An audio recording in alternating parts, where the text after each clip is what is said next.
Everyday Spy. One life, no compromises. Somebody in the FBI, when I was first debriefed, made a really a valid point because I was proud to share with the fact that I am highly anti-authoritarian. You know, I always bucked up against the system, and the individual pointed out, yeah, but you followed orders to a T up to a certain point. How does that work? I says, you're right, because I did, you know, the moment I was a paid participant in the KGB effort. By the way, I was not an officer. I was sort of an independent contractor. The only individuals who would get a rank and serial number would be Soviet citizens. Everybody else was just a contributor. Okay, so but the moment I started working for them, I did exactly what they told me to do, training-wise, and afterwards, when I came to the United States, followed rules to a T without thinking until it got to a point when I knew better, and then I overrode the rules, but I still shared it with them. I told them why. I had become the expert as to what it's like to be an undercover agent in the United States. None of them knew this because they didn't have the experience.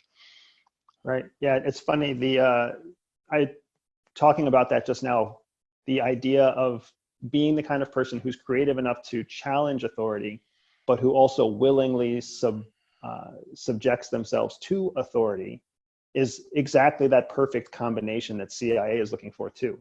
And I think any intelligence service, they want someone just like this. When you and I started today's conversation, we talked about how we liked operating outside of the rules, and we still consider ourselves in many ways to be outside of the rules, but we voluntarily operate inside of the rules. Right. That's a mindset that not everybody has. And if you can find someone, if you can recruit the right people who have a mindset where they are willing to break the rules, but they still are looking for some sort of outside structure to organize and direct them, that's the right kind of individual to recruit. This is go ahead. We at CIA, we do it through personality profiling. And there's all sorts of personality tests that are out there, but Myers-Briggs is kind of the overarching theme that we use to try and break down those individuals. Where are the people who are perceptive, outside of the box thinkers, but are still wedded enough to the idea of being judged that they want outside approval. And when they find that personality type, that's the perfect field officer. Right, but because, and it isn't a requirement, because an intelligence officer, I'm not talking about analysts, I'm talking about field officers, whether they are legal, illegal, or semi-legal, doesn't matter, will encounter situations for which there is no rule. Correct. Or where the rule, if you apply the rule, it will be counterproductive. You have to be able to make a reasoned decision when you break a rule. And other than that, the reason that I was playing by the rules, because a lot of them made a lot of sense. When they stopped making sense, I broke them and eventually told them when it was necessary that but then I started breaking rules because, you know, this is when you do this kind of work over a long period of time, you get sloppy. And it happens, right? It's such a common soft underbelly. Yes, I don't want to do, you know, counter surveillance for 3 hours. I'm pretty good. I do it for an hour and a half. That gives me more time to do something else, right? and so on, right? So at that point, I had become an agent that lost some of the discipline. And you know, I'm German. You know, I have discipline in my DNA, but forget it. You know, it's funny that you mentioned that too, because when I chose to leave CIA, a part of the calculation was me doing my own math on my CI status, my counterintelligence status. you know, I start doing the math on what countries I visited. I start doing the math on, you know, which aliases I've used, what airlines I've traveled on, how Did many you run out of borders I've names? crossed. Did you run out what of names? happens, I don't think you can ever run out of names. But what ends up happening is you start to see, you know, not even about getting sloppy, but you just start to see how your cover is degrading. It's just naturally wearing away. It's eroding over time because technology is increasing. Yeah. And your tradecraft is always the same, but the gap between the technology and your tradecraft is always narrowing as technology gets better and better. Yeah, there's something similar that I picked up. It wasn't explained to me explicitly, but I read between the lines. For illegals like me, the KGB considered the shelf life to be about 10 years, simply because you become another person and you're going to live the life of that person, and eventually the environment has an impact on you. Just literally evolve away from who you were. Yeah. Right. And that happened to me. It happened to me in many respects, culturally, politically, spiritually, and so forth. And they knew this. So they kept me around a little longer because they ascribed a lot of value in my experience, and I managed to fool them. Eventually, we were pretty good at lying. I lied on my last visit to Moscow, which was 2 years prior to resigning. I just told them a whole bunch of lies to make sure that they would allow me to go back for one more 2-year period, because that little baby was already growing in the stomach. Yeah. And I needed to go back and figure out how to support this child. So yeah, absolutely. This is one of the differences that I find exists between a professional intelligence organization and something like a terrorist network. Because while the United States doesn't do long-term seeding ops like Russia does, there are terrorist networks out there that do long-term seeding operations in the United States and in other parts of the world. And the thing that terrorist organizations always underestimate is that evolutionary change. right. When you radicalize somebody against the West, and then you drop them in Paris or Chicago or London, it's only going to be a few years before the immersive Western life de-radicalizes them, before they start to realize, hey, maybe the imams were lying to me, because life is pretty good here in Paris. Life is pretty good here in Chicago. I might be a taxi cab driver, but I'm in complete control of what I do and when I do it, and I don't have to do anything anybody else tells me to do. And they evolve, they change, and they no longer become the threat that they were originally seeded to be.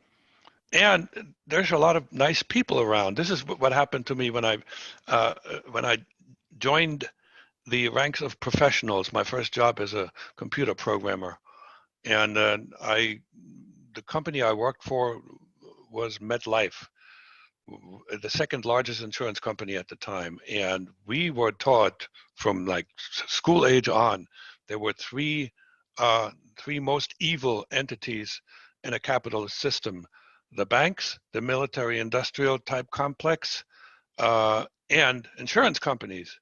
So I go to work there, and I was looking for the evil people, and I couldn't find any.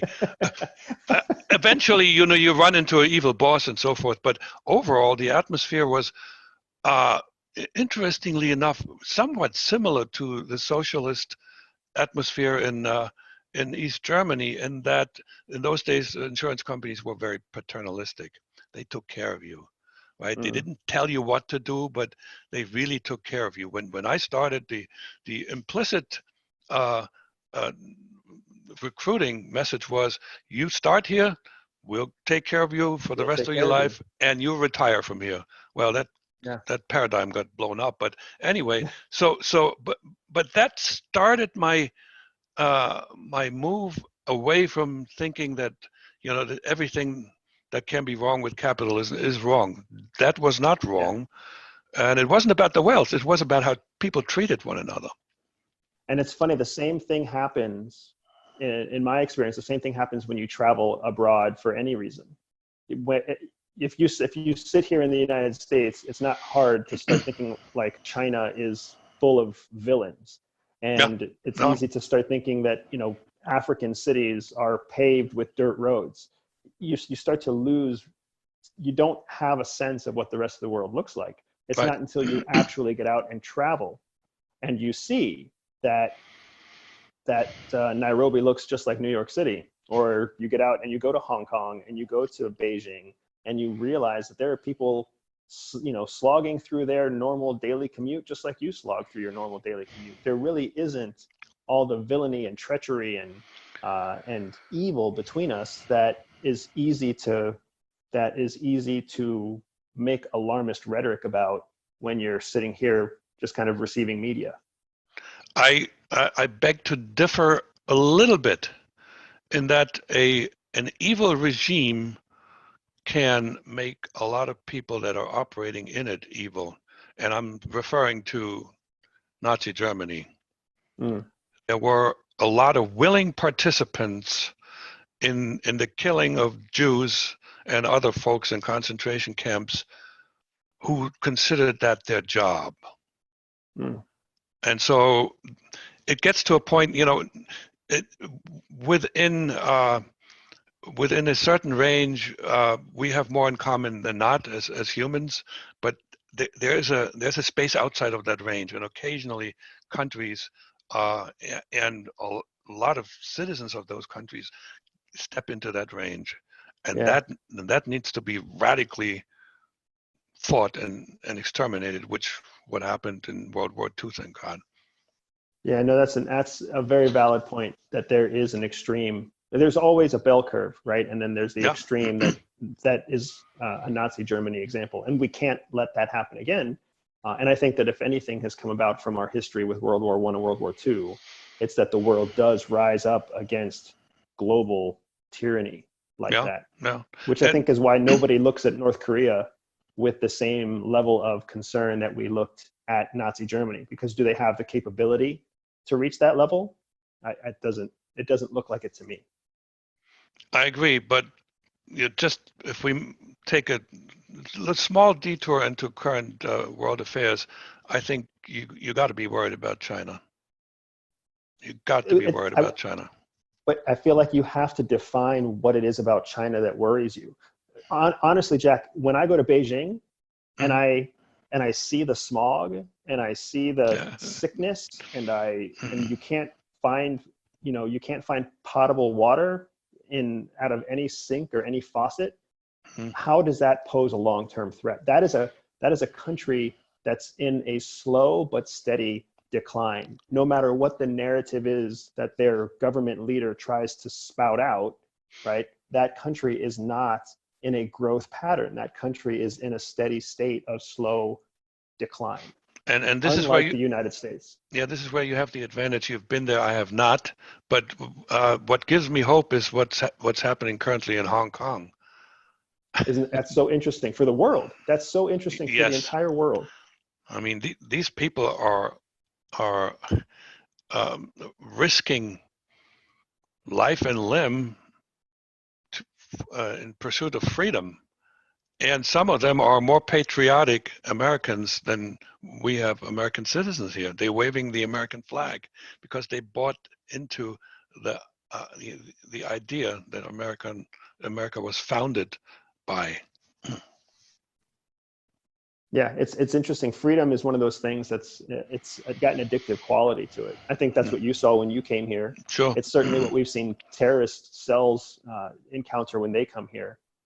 And it sounds like you've never been to Hong Kong, but having traveled to Hong Kong myself, Hong Kong was never anything like mainland China. So what's fascinating to me is that when mainland China started to put the pressure on Hong Kong rose up. That surprised, I think, everybody. But because of what we're seeing in Hong Kong, and because they have continued to beat back the dragon, right? Regardless of how violent and how sad the situation is, they haven't been defeated yet. And Nope. countries like Taiwan are looking at that, right? And all the countries out there that are being oppressed by a larger country in a sphere of influence, they're watching what happens in Hong Kong. They're learning from it, and they're making their decision about what they will do in their own future. Yep. It's an interesting time to be alive.